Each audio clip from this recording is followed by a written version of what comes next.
Today I'm going to be making a quiche Lorraine. I have a pre-made pie pastry dough, and I'm just going to use my rolling pin to roll it out a little bit bigger.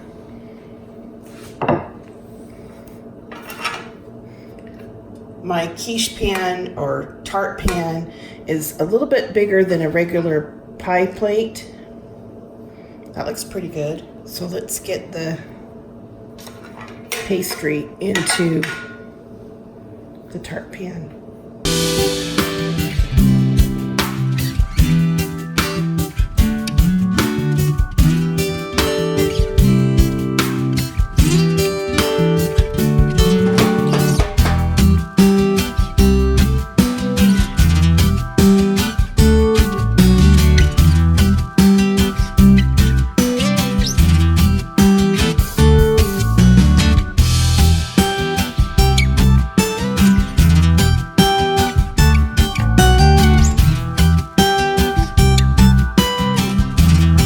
Now I'm going to take a fork and just prick the bottom of the pastry dough.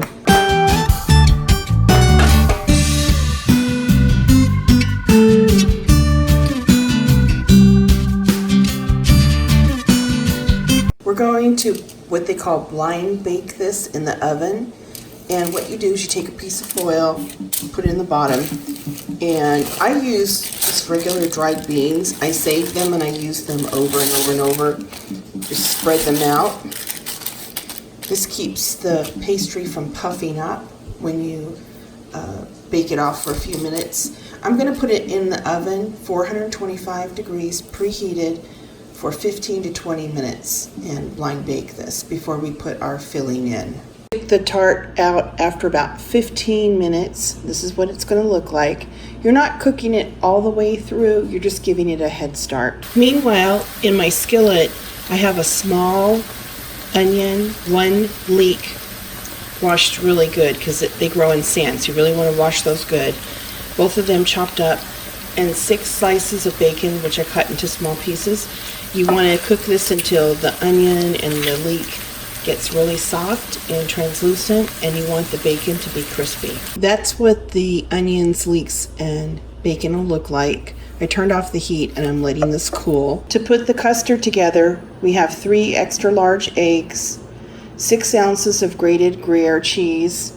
I'm adding 12 ounces of evaporated milk, 1 can of that.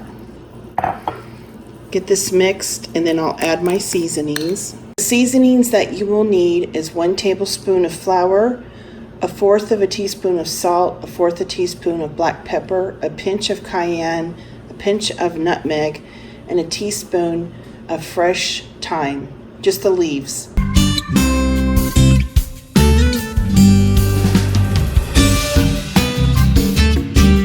Finally, add the leek and onion and bacon mixture. Give it a big stir, and then get everything into your tart pan. I've reduced the heat on the oven to 325, and we're going to bake the quiche for 40 to 45 minutes. We just took the quiche out of the oven, and we're going to let it cool down for 15-20 minutes, and then cut into this bad boy. It smells amazing. Here's what my plate looks like. I just paired it with a very simple salad with vinaigrette dressing, and it is the perfect brunch.